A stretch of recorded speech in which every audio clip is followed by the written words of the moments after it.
문예지 탐구방송 요즘 소설 이야기 35번째 이야기 시작합니다.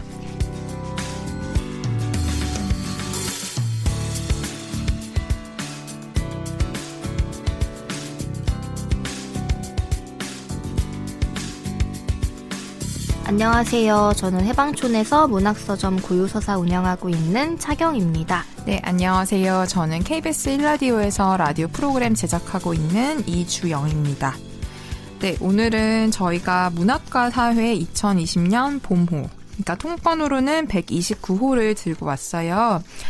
이것도 마찬가지로 3월 초에 발간됐는데 저희가 조금 늦게 들여다보게 됐는데요. 이 잡지에 대한 소개와 함께 여기에 실린 이원석 작가의 소설 무덤 밖으로에 대해서 이야기 한번 해볼 건데요. 먼저 문학과 사회 129, 2020년 봄호에 대한 이야기 좀 해보겠습니다. 이제 그 문학과 사회의 하이픈이라는 부록 같은 책이 같이 있다는 건 아마 알고 계실 거예요. 일단 봄호에 대한 머릿글을 한번 읽어봤는데요. 여기에도 마찬가지로 이상문학상 사태에 대한 이야기가 들어있어요. 윤희영 작가 절필선언에 대한 이야기와 여기에서 비롯된 다양한 이제 문제들을 지적을 하면서 한국문단은 이제 반복되는 반성과 뼈아픈 각성을 넘어 변화된 행동을 시작해야 한다. 이런 식의 이야기가 나오고요. 하이픈 기획으로는 한국 사회를 구성하고 있는 다양한 장들을 사회적인 것이라는 관점에서 점검해보는 그런 글들이 실려 있는데 공동체, 불평등, 젠더, 세대 재현 이런 키워드를 가지고 다양한 글이 실려 있고요. 그리고 마지막에는 천이란 소설가, 서효인 시인, 황인찬 시인 같은 분들이 한국 문학장의 현재와 미래라는 주제로 좌담이 실려 있는데 이것도 조금 읽으면서 재밌다고 생각했어요. 현재 한국 문단에서 이야기되고 있는 다양한 현장의 이야기가 잘 실려 있는 것 같아서 재미있게 읽었고요.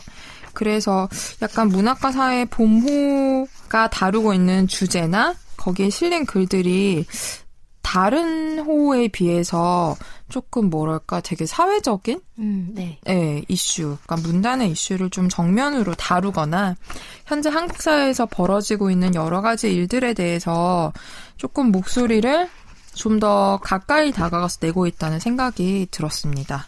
여기에 실린 시와 소설들을 또 소개를 해드리면요. 시 같은 경우에는 김원, 김행숙, 김상혁, 서윤후, 유계영, 윤지향 시인의 시가 실려 있고요. 소설은 이승우, 최윤, 한강, 박솔매, 김세희, 이원석 작가의 단편, 그리고 정지돈 작가가 지금 연재하고 있는 모든 것은 영원했다라는 장편 3회가 들어있습니다. 이렇게 저희 문학과 사회 간략하게 살펴봤고요. 저희가 이 문학과 사회에 실린 소설 중에서는 오늘은 이원석 작가의 무덤 밖으로를 소개할 예정이고 다음 시간에는 한강 작가의 교토, 파사드라는 작품을 소개할 예정이에요. 한강 작가님 오랜만에 단편 만날 수 있었는데 이 얘기는 다음 시간에 하고 이원석 작가의 작품부터 먼저 얘기해 보겠습니다. 네. 저는 사실 이원석 작가 작품을 처음 읽었어요. 이분이 문학과 사회 작년에 데뷔를 하신 거죠. 네. 그래서 딱 1년 되셨는데 제가 안타깝게도 데뷔작을 읽어보지 못해서 처음 접하는 단편이었고요. 그래서 저는 그냥 괜히 선입견 같은 게 있잖아요. 근데 혹시 읽어보셨나요? 아니요. 저도 이게 처음이세요? 처음이에요. 왜 이름이 낯이 읽나 했는데 트위터 특치이더라고요. 그래서 사실은 너무 분리해서 생각을 하고 있었더라고요. 네. 반갑습니다. 저희 팔로우하고 계신지 궁금하네요. 네.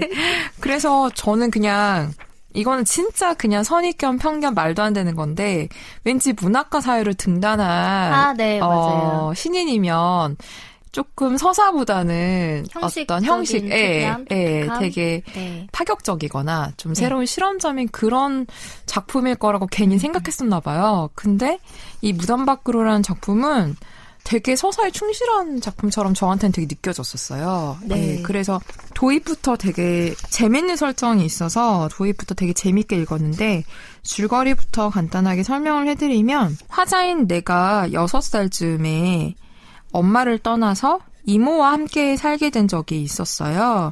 그 이모가 아마 그 당시에는 20대였을 것 같은데 외할머니가 갑자기 돌아가시면서 혼자 사는 이모에게 이 조카가 이제 같이 살러 보내진 거죠. 근데 이 마을에서 이모가 인육을 먹는 사람, 그러니까 사람 고기를 먹는 사람이라는 소문이 막 퍼져요. 근데 이 소문은 이제 화자인 내가 낸 건데, 예를 들면 이제 그 아이들이랑, 동네 아이들이랑 놀다가 괜히 막 애들한테 좀 관심 끌려고, 혹은 약간 허세처럼, 야, 우리 이모는 사람도 잡아먹거든? 막 이런 말을 했다가, 이제 그 이모가 인육을 먹는 사람이다. 약간 이런 식으로 좀 소문이 퍼져서, 마을 사람들에게 그게 약간 좀 사실처럼 회자되기도 하는 약간 그런 일까지 벌어지는데, 근데 이 이모가 실제로 그 마을에서 조금 특이한 사람이긴 한 것처럼 묘사가 돼요. 이제 그 마을에서 특이하다는 게 당시에 이제 그 마을 분위기나 사회상으로는 그냥 여성에게 약간 젊은 여성에게 주어지는 스테레오타입의 삶에서 이모가 이제 약간 벗어나 있으니까 한마디로 좋은 남자 만나서 결혼하고 아이 놓고 잘 사는 약간 그런 트랙에서 벗어나서 되게 똑똑한 교대를 다니던 여성이 이제 혼자 살면서 뭐 책만 읽고 이제 이러고 있으니까 그런 여성에 대해서 보는 약간 마을 사람들의 남다른 시선도 있었을 것 같아요. 그래서 어쨌든 이 이모는 조금 특이한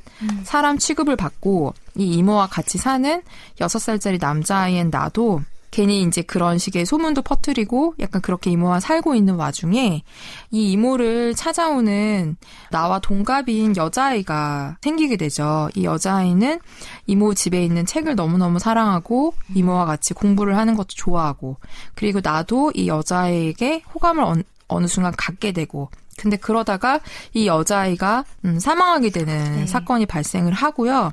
이걸 통해서 이모가 약간 마을에서 배척되고 그 이후로 이제 여러 가지 일들이 벌어지는데 마지막에는 그 이모가 40대 중반의 나이로 사망하고 나는 이제 20대가 돼서 이모의 장례식에 가면서 그 어린 시절을 회상하는 이야기로 이야기가 마무리가 돼요. 그래서 기본적으로 액자 구성인데 이모의 장례식에 가는 그 현재와 나와 이모가 함께 살았던 그 6살 시절에 대한 회상 이게 교차적으로 보여지면서 이모의 삶이랑 내가 그때 겪었던 이야기들 그리고 그때 이모가 겪었던 것들을 다시 한번 내가 한번 20년이 지나서 되짚어보는 약간 그런 이야기들이 담겨있는 이야기입니다. 근데 복잡하죠? 어떻게 읽으셨어요, 일단은? 일단은 조금 비극적인 이야기긴 한데 긴장감 있게 재밌게 읽었어요. 아마 여기서 처음 문장이 소문에 의하면 이모는 식인종이었다 이렇게 등장을 해서 좀 황당하잖아요. 네. 근데 식인종도 보통 식인종이 아닌 게 여기서 이제 어느 날 갑자기 마을에 이 이모가 식인종이야 라는 소문이 퍼진 다음에 마을의 무덤들이 하나씩 파헤쳐지고 이 죽게 되는 아이도 누군가 혹은 어떤 존재가 베어먹은 것처럼 이제 시체의 흔적이 남았다 이런 말들이 나오잖아요. 그래서 식인종이라기보다는 왜 그 시체를 먹는 괴물 굴이라는 그런 존재에 대한 이미지가 전반적으로 독특하면서도 좀 잔인하고 기괴하잖아요. 그런데 이 소설이 좀 그거를 되게 효과적으로 사용하고 있다는 생각이 들어서 저는 제가 제대로 읽었는지는 모르겠는데 그런 반전과 반전이 있었어요. 처음에는 아예 이 석이라는 조카인 거죠. 석이가 이모가 식인종이라는 소문은 사실 내가 낸 거야 라고 했는데 어느 순간 이 마을에 정말 식인종이 있나? 라는 생각이 들게 만들더니 그 다음에는 아이가 죽고 이 석이가 아이의 아빠가 찾아와서 이모를 욕을 많이 할 때 이모를 이제 항변하기 위해서 대들잖아요. 그러는 순간이나 그 전에 이제 이모와 그 죽은 아이가 대화를 나누는 장면에서 석이에 대한 이제 언급이 나오는데 그래서 혹시 석이한테 어떤 사연이 있나라는 생각이 들게 하거나 그리고 석이가 그 아저씨를 물어버렸을 때 이게 그럴 리는 없겠지만 석이가 혹시 얘가 그랬나라는 생각도 들고 그리고 이모도 내가 진짜 먹으면 어쩔 건데요 이런 식의 말을 하잖아요. 그리고 이게 지금 이모가 왜 죽었는지가 나오나요? 아니요, 나오지 않아요. 그리고 장례식장 그러니까 이미 한 18년 후 정도의 일인 것 같은데 이모의 죽음의 이유는 다른 데 있고 아마 조금 일찍 죽은 안타까움에 대한 대화들이겠지만 이 이모의 사인에 대해서도 밝히지 않음으로써 뭔가 이 장례식 혹은 죽음의 뒤에 또 다른 이야기가 있나라는 생각이 들어서 조금 처음부터 끝까지 약간 긴장감을 갖고 읽게 됐어요. 그리고 뭐 스토리상의 전개가 확확 바뀌거나 그런 건 아닌데 저도 모르게 얜가 하면서 초점을 다 맞추게 되고 그 서기가 바라본 그 여자아이의 캐릭터도 좀 독특하긴 하잖아요. 네. 그리고 그 죽게 되는 이유도 너무 비극이기도 하고 네. 그래서 한 번씩 여기 등장하는 그 아빠 빼고 네. 나머지 세 인물에 대해 한 번씩 좀 주목하게 만드는 게 좀 있었어요. 그러니까 이 소설에 그들의 이야기가 모두 다 담겨있진 않지만 한 번씩은 여기에 등장하는 인물들의 사연을 제가 궁금해하면서 읽으니까 끝까지 한 번에 좀 긴장감을 갖고 몰입해서 읽을 수 있어서 그런 부분이 좀 인상적이었어요. 그리고 그 다음에 이제 봤을 때는 하나 소재 이용하는 하나하나 자체도 많이 고민하고 들어간 느낌이기는 해서 네. 그게 되게 자연스럽긴 한데 일단 재밌게 읽을 수 있는 소설이고 뭔가 그 아이와 어른의 관계 이런 거에 대해서도 좀 많이 생각해보게 되는 그런 것들이 있었어요. 좀 사실 그 시체를 파먹는 존재라는 미지의 공포나 긴장감이 그렇게 갖고 가긴 하지만 아이의 죽음의 이유나 그 죽게 되는 정황에 대한 묘사 같은 게 읽고 났을 땐 좀 많이 생각이 나더라고요. 네. 믿기지 않은 일이지만 사실 되게 충분히 일어날 수 있는 일이어서 네. 그런 것도 좀 현실감이 있는? 그래서 좀 읽고 났을 때 여운도 좀 남기도 하고 그래서 좀 소개를 같이 해보면 좋겠다? 그런 생각을 했던 것 같아요. 근데 아까 말씀하신 긴장감에 저도 되게 동의를 하는데 그 긴장감을 유발하는 요소 중에 하나가 이게 지금 현재와 과거가 계속 이제 교차되면서 보이잖아요. 이모 장례식이 한 번 나왔다가 과거 이모와 살던 시기가 회상되는 게 나오는데 저는 이 작가가 되게 영리하게 마지막 문장을 단락별로 잘 쓴 것 같다는 생각이 약간 들었어요. 예를 들면 그리고 자꾸만 마을의 무덤이 파헤쳐지던 그 무렵의 어느 날에 그 아이가 죽었다 하고 이제 바로 현재로 돌아가고 장례식장에서 맞은편에서 인기척이 느껴졌다. 고개를 들어 앞을 바라보았다. 아무런 표정도 짓지 않은 채 그 사람이 앉아 있었다. 이런 식으로 약간 마지막에 되게 궁금증을 불러일으키는 단서 같은 문장을 하나씩 던지고 바로 장면 전환을 확 해버림으로써 그 긴장감이나 좀 궁금증을 계속 좀 이어가는 효과를 되게 능숙하게 내고 있다. 저는 그런 생각이 좀 들었고요. 사실은 저는 그런 생각이 들었어요. 되게 영특한 아이라는 설정이나 네. 되게 마을에서 조금 이상한 여자 취급을 받지만 책 좋아하고 똑똑한 어떤 여성의 캐릭터라든지 그런 것들이 그렇게 새롭게 느껴지진 않는데 그럼에도 불구하고 이 소설이 나름의 약간 새로운 약간 진부함을 걷어냈던 장치가 어떤 게 있을까 생각해 보면 저한테는 그게 제일 좀 충격이었는데요.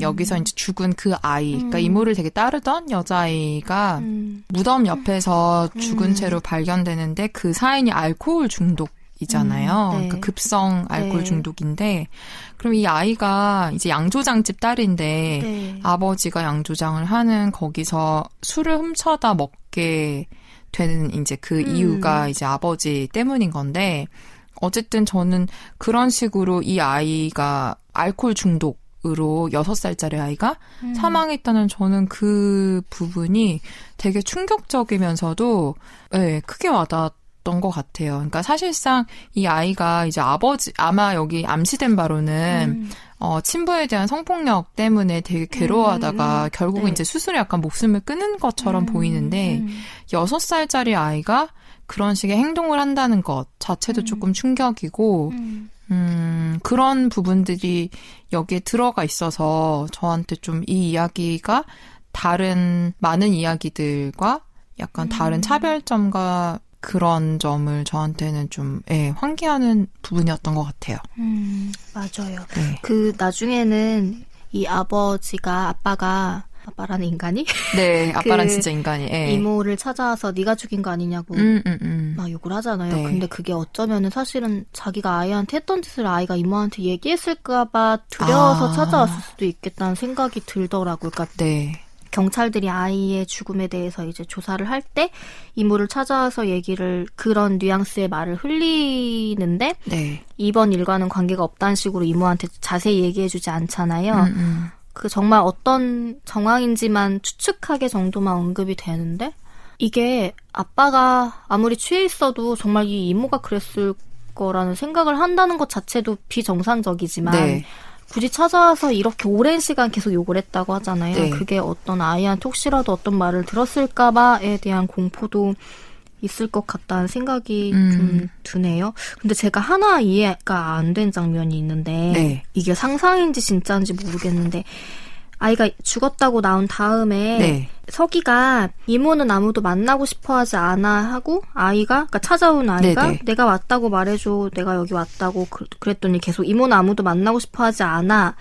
근데 이 아이가 6살이잖아요. 네. 근데 꼭 전해줘 이대로는 살고 싶지 않다고 이대로는 도저히 살 수가 없는데 도대체 어떻게 해야 하느냐고. 근데 이게 상상은 아닌 것 같은 게 4번째 무덤이 파헤쳐졌던 날 아이가 찾아왔고 네. 아이에게 술 냄새가 났다. 그러니까 서기의 기억으로는 아이가 정말 찾아와서 이런 도움을 요청하는 말을 했는데 네. 근데 이모는 여전히 아무도 만나고 싶지 않은 것 같았다라고 서기가 또 얘기를 하거든요. 그러니까 네. 회상을 할 때 4번째 무덤이 파헤쳐져서 이모가 이 상황을 에 대해 또 비난을 받아서 지금 사람을 거부했나? 라는 생각. 근데 그 이모가 왜 사람을 안 만나고 싶어하지에 대한 게 제가 조금 못 읽어내서 네. 앞에 약간 힌트가 있었어요. 저는 거의 초반에요. 계속 이제 1번, 2번, 3번 무덤이 파헤쳐지잖아요. 네. 그리고 나서 이제 4번째가 되니까 진짜 좀 술에 이상한 취해 상태가 된 있었고. 거예요. 네. 그래서 여기에 4번째 무덤이 파헤쳐졌을 때는 마을 사람 대부분이 우리 집에 찾아와 이모를 만나려 했지만 이거랑 이모는 그 연결이 누구도 되는구나. 만나고 싶어 하지 않았다. 네네네.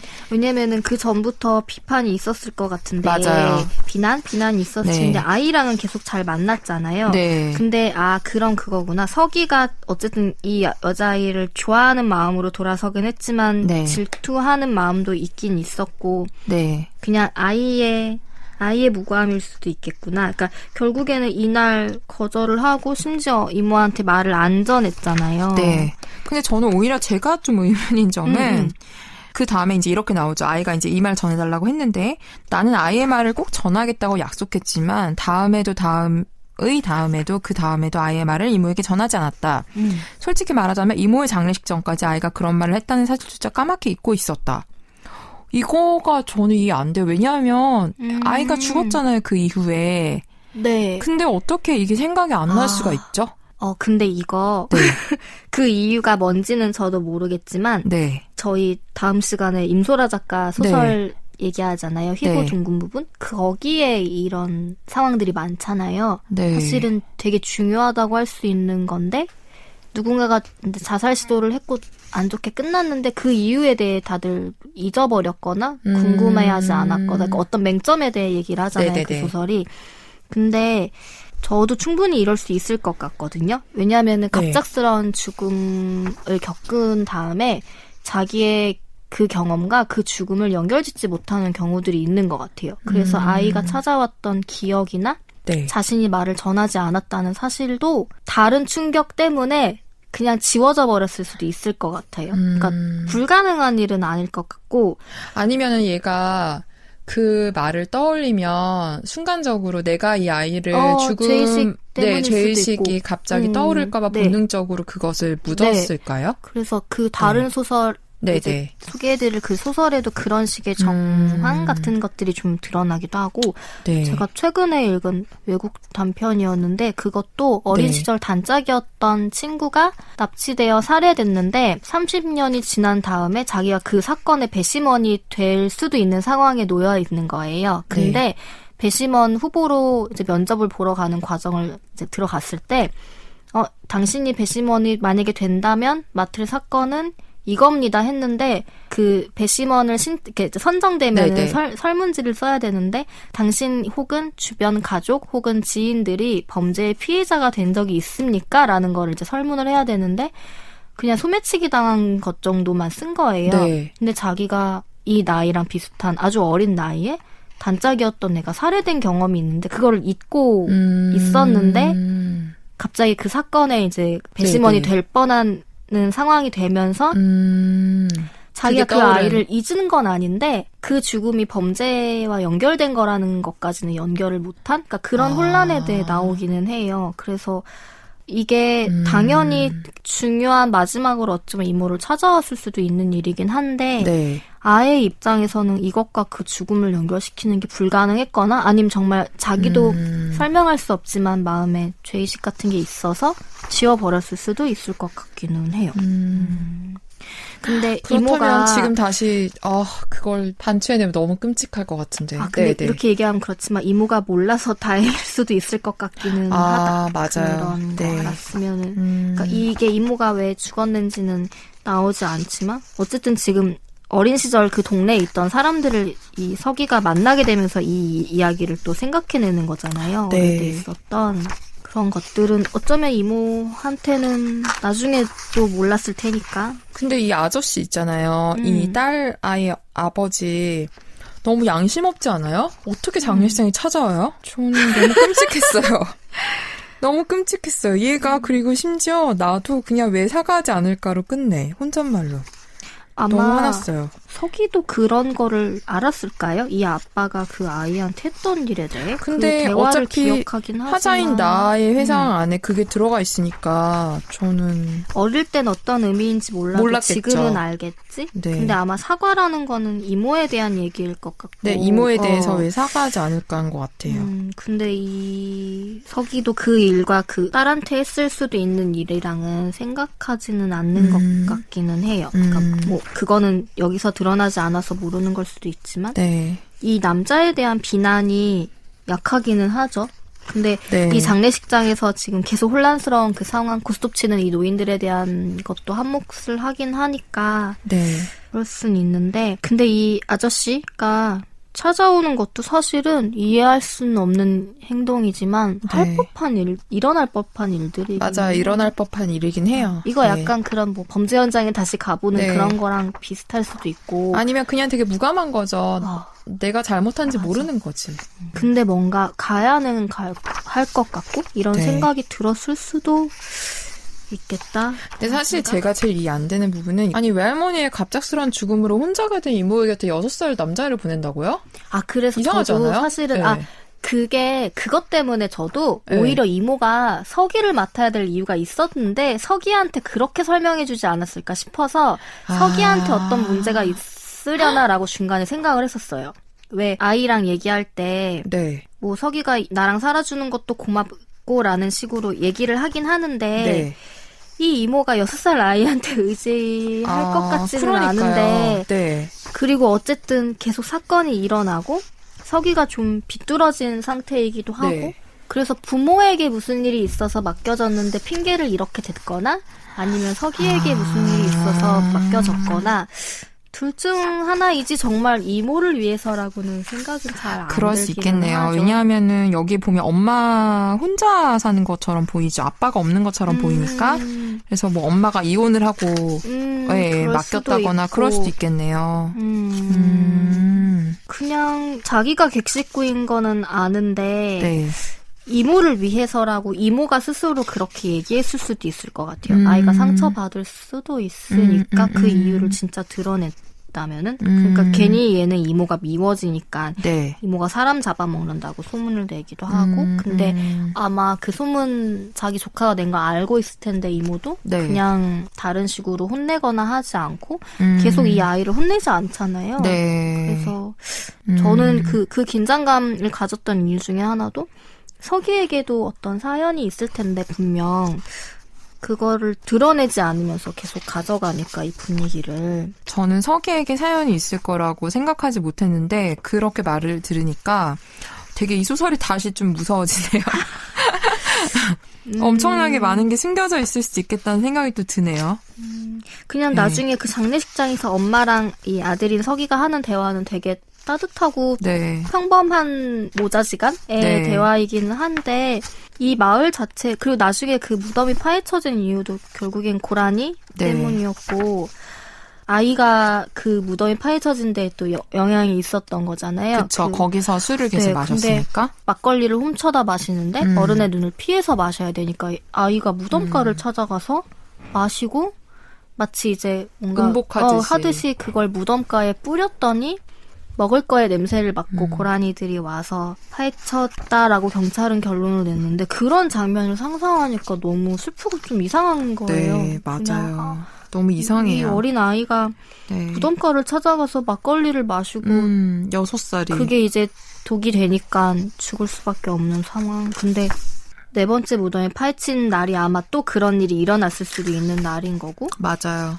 아무튼 그 무덤이 파헤쳐진다거나 아이의 죽음이 끝 장면이 그런 식으로 동물의 결국에는 공격을 받은 거긴 한데 그런 식으로 끝난 거나 이게 진짜 있었던 일일 수도 있겠다라는 생각도 들긴 했어요. 좀 뭔가 시골에서 일어난 네, 기이한 맞아요. 일들 혹은 소문으로 전해져 온 일들을 작가가 기억하고 있다거나 혹은 전에 듣고 썼을 수도 있겠다. 그러니까 되게 말도 안 되는 얘기긴 한데 네. 뭔가 궁금한 이야기 Y 이런 데에 네. 나올 법한 실제 사연 같은 근데 거기에 조금 더 비극적인 내용이 있어서 근데 그 비극마저 사실 너무 흔하다고 하면 그렇지만 드물지 않은 맞아요. 일이어서 네.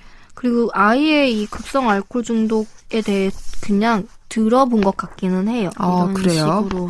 그래서 처음에는 아이가 이렇게 술을 마시는 것 자체가 너무 이상했는데 네. 그 사인이 딱 그렇게 쓰여 있는 거 보니까 뭔가 그 학대받은 가정에서 일어날 수도 있는 일에 대해서 그래서 재밌다라고 표현하긴 했는데 사실 재밌을 수는 없고 아마 네. 작가가 잘 이거를 쓰셨으니까 제가 그렇게 읽는 재미를 느꼈던 거지. 네. 읽고 났을 때는 차라리 사람을 잡아먹는 존재가 나을 수도 있겠다. 그냥 여기 맞아요. 나오는 이 아저씨라든가 그런 네. 인물을 그렇게 죽은 후에도 이상하게 얘기하는 사람들 보다는 그런 존재가 차라리 있었으면은 나았으려나? 물론 그건 말도 안 되는 생각이지만 그런 생각도 들고 마지막 장면이 네. 약간 자기적이긴 한데 어떤 한편으로는 좀 슬펐어요. 그 이모의 영정 앞에 놓인 소주병이 네. 갑자기 술이 줄어들어 있는 거. 음. 그래서 처음에 네. 생각을 못했거든요. 네. 저도 정말 아저씨가 마셨거나 엄마가 마셨거나 여기 쓰여진 대로겠지라고 생각했는데 다른 의미일 수도 있을 것 같다는 생각이 들면서 이모가 마신 거예요? 아이? 아니. 그러니까 물론 그건 아니겠지만 근데 왜 당연히 아저씨가 아닐까? 그렇게 생각하다 고개를 저었다. 아직도 당연하다는 말을 그렇게 쉽게 해버리는 내가 스스로도 이해가 가지 않았다. 엄마일 수도 있다. 그러니까 여기선 그렇게 나오지 않지만 어쨌든 아이가 술 때문에 죽었잖아요. 네. 그래서 이 서기도 아이가 찾아왔던 거를 말하지 않았고 까맣게 잊어버렸다고는 하지만 갖고는 있었을 수도 있겠구나라는 생각 네. 좀 들었어요. 물론 이거는 그냥 제가 생각한 또 그냥 상상이긴 하지만 그 술이 조금 줄어 있다라거나 그래서 너무 좀 끝에 너무 슬펐어요. 약간 아이와의 대화는 저는 뭐 이렇게 조숙한 아이가 있어라고 생각하긴 했는데 저도 그 부분에서는 별로 감흥이 없었는데 저는 오히려 읽었을 때는 그 정도까지는 아니었는데 이렇게 얘기를 하고 나니 이 소설이 되게 독특한 분위기를 풍기는 거라는 걸 약간 새삼 다시 좀 강하게 느끼는 것 같아요. 하나하나 장면들이 좀 평범하지 않네요. 어떤 부분도. 장르가 공포나 이런 건 아닌데 스릴러도 아닌데 네, 그건 아닌데 그런 식의 요소들이 왜 고라니는 초식동물이잖아요 라고 했을 때 나오는 대사 같은 것도 좀 특이하고 네. 이게 진짜인지는 모르겠는데 뭐 초식동물이죠. 근데 가끔 고기도 먹는데요. 뭐 마리나소도 병아리 같은 작은 새가 지나가면 잡아먹는 경우가 종종 있다더라고요. 조금 되게 그러니까 진짜 저는 시골에 완전 살았던 경험은 없어서 네. 모르는 게 너무 많을 수도 있겠구나. 그 상식이라고 생각했던 거 안에 갇혀서 네. 초식동물이 다른 동물을 먹을 수 있다라는 것 자체 하거나 그 무덤을 파헤치는 일이 정말 동물들이 그렇게 한다? 혹은 어린아이가 술을 마시고 죽을 수도 있다? 이런 것들이 이 안에서 깨지는 것들? 네, 그래서 약간 여기 반복되는 당연한 게 없다라는 말이 조금 다르게 들리는 것 같아요. 이 서기가 만약에 지금은 되게 평범한 성인이 되었다면은 아마 이 어린 시절에 자기가 살던 세계랑 지금 세계가 굉장히 먼 거리에 있는 것처럼 느껴질 것 같고 그렇게 담겨 있어서 좀 계속 묘한 분위기로 읽을 수 있지 않았을까? 그런 생각도 드네요. 네, 기묘한 이원석 작가의 소설 무덤 밖으로를 한번 같이 읽어봤습니다. 문예지 탐구방송 요즘 소설 이야기 다음 시간에는 문학과 사회 2020년 봄호에 실린 한강 작가의 소설 교토 파사드에 대해 얘기 나눠보겠습니다. 이원석 소설 무덤 밖으로의 일부를 주영님이 낭독해드리면서 저희는 다음 시간에 인사드리겠습니다. 들어주셔서 고맙습니다.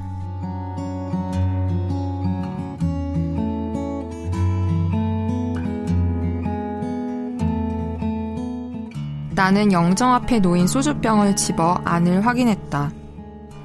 병목까지 꽉 들어차 있던 소주가 반만 남은 채 아무 일도 없던 것처럼 가만히 출렁거렸다. 도대체 뭘까? 어떻게 이런 일이 있을 수 있을까? 한참을 생각하다 다리를 절뚝이며 돌아가던 아저씨의 얼굴을 떠올렸다. 당연히 아저씨가 아닐까? 그렇게 생각하다가 고개를 저었다. 아직도 당연하다는 말을 그렇게 쉽게 해버리는 내가 스스로도 이해가 가지 않았다. 엄마일 수도 있었다. 엄마를 깨워 물어보려다가 그만두기로 했다. 아무래도 상관없었고 오히려 나는 반쯤 비어있는 그 병으로부터 얼마간 위로를 받은 기분이 들었다. 아니, 받았다. 천천히 뚜껑을 열어 병을 입으로 가져갔다. 조금 기울이자 약한 줄기로 소주가 입에 들어왔다. 나는 목구멍을 좁혀 아주 천천히 소주를 삼켰다. 입안 가득 핫핫한 액체가 조금씩 들어찼다. 빠져나가는 양보다 들어오는 양이 더 많은 그것이 아주 쓰다고, 평소보다 조금 더 그런 것 같다고 나는 생각했다.